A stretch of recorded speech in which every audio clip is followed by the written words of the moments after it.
Alors aujourd'hui, je vais partager de façon solennelle avec vous les raisons qui m'ont poussé, après mon doctorat, à revenir au Cameroun. Pourquoi je décide de parler de ça, c'est que durant toute mon aventure de doctorat et durant les dernières années, vu que c'est pas une décision qui s'est prise tout de suite, mais ça s'est vraiment pris au fil du temps, j'ai reçu énormément de questions, que ce soit des proches, des abonnés, des membres de ma famille, des amis, etc., qui me disaient « Mais Yvan, tu es fou, pourquoi tu rentres au Cameroun après avoir fait des études à un tel niveau ?» en fait, et surtout des études qui sont vraiment prometteurs à une très belle carrière. Je me rappelle même dans mes derniers mois de thèse, quand j'ai dit à ma directrice de thèse que finalement j'allais retourner au Cameroun, elle s'est dit mais le gars il est malade lui. Et je me suis dit que c'est important, avant même de commencer à vous présenter les aventures entrepreneuriales, ce que je vais faire sur cette chaîne, de vous dire déjà les motivations qui m'ont poussé à revenir au Cameroun après mes études au Canada.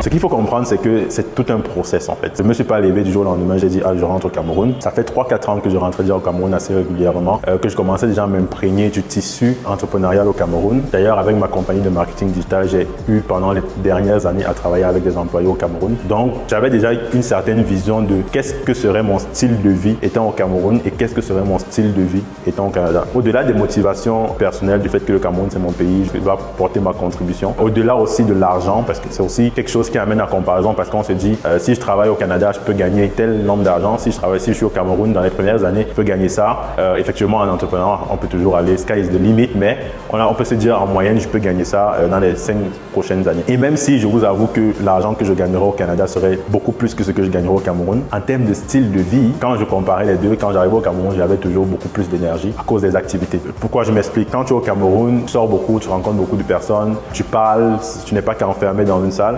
Et bien souvent, beaucoup de travaux au Canada, surtout quand tu fais dans les domaines d'informatique ou de coding, tous les domaines qui sont liés à la conception et qui se font à un ordinateur, ton style de vie n'est pas vraiment propice. C'est-à-dire que tu te lèves le matin, tu t'assois dans un bureau, surtout avec le télétravail, tu travailles et puis le soir tu dors. Donc tu as vraiment un style de vie qui ressemble à celui d'un hamster dans sa roue quoi. Je ne voulais pas ce style de vie là pour moi. Ça a vraiment beaucoup contribué au fait que je décide de façon très objective, hormis l'attachement personnel, à ce que je rentre au Cameroun pour m'installer. Maintenant, je reconnais que lorsqu'on a envie de quelque chose, il faut aussi que cette chose soit possible. Retourner en Afrique, surtout quand on a fait longtemps en Occident, est parsemé de beaucoup de challenges. Tout le monde s'attend à ce que tu viennes avec beaucoup d'argent. Même quand tu veux faire des projets entrepreneuriaux, tout le monde s'attend à ce que tu payes beaucoup plus que la moyenne. Tout le monde s'attend à ce que tu sois large, mais personne ne voit l'envers du décor. Personne ne se dit que cette personne est en train de commencer. On doit peut-être lui faire des rabais, etc. Donc, tu es vraiment sujet à beaucoup de pression auxquelles tu ne serais pas sujet si tu n'étais pas sorti du pays. Au-delà de ça, il faut aussi s'assurer d'avoir des moyens pour pouvoir vivre, avoir une activité qui fonctionne déjà,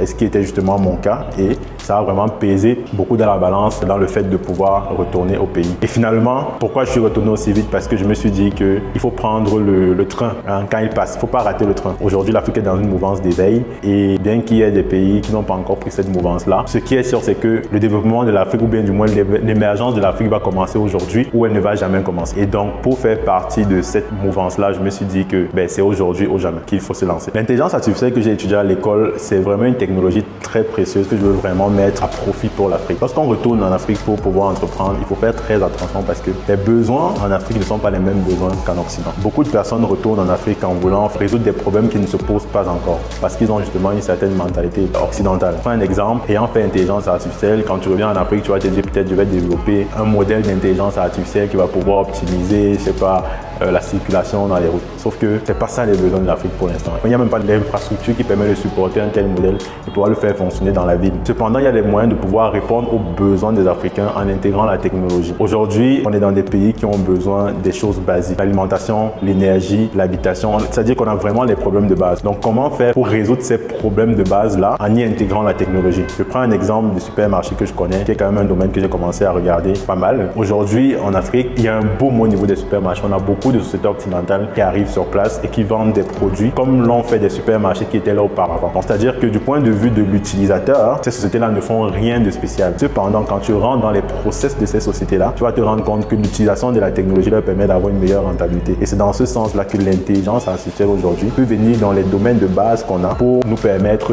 d'améliorer, de pouvoir nous permettre d'avoir une meilleure rentabilité et de pouvoir mieux servir les clients dans ces domaines-là. Plus récemment encore, j'ai vu une entreprise qui s'appelle Huawei qui est venue au Cameroun pour pouvoir vendre leurs produits solaires. C'est vraiment une initiative énorme parce que l'un des problèmes principaux au Cameroun, c'est le problème d'accès à l'électricité qui touche quasiment tout le monde. Je pense qu'il n'y a aucun Camerounais qui n'est pas vraiment touché par ce problème-là. Une alternative comme ça, bon, dommage qu'elle soit des étrangers, mais une alternative comme ça va vraiment percer au Cameroun. Quoi qu'il en soit, on aura l'occasion de débattre de tout ça dans cette chaîne. Si tu es un jeune de la diaspora aujourd'hui et que tu voudrais retourner en Afrique, le premier conseil que je te donnerais, sans prétention aucune, clique sur le bouton t'abonner et abonne-toi à cette chaîne parce que sur cette chaîne, je vais vraiment partager avec toi les réalités de l'entrepreneuriat au Cameroun et en Afrique en général, sans filtre. Je vais interviewer des entrepreneurs africains à succès qui vont partager avec toi leur expérience et comment tu pourrais vraiment en profiter. Quoi qu'il en soit, j'espère qu'on se retrouvera dans une autre vidéo et je te dis à très bientôt pour la suite.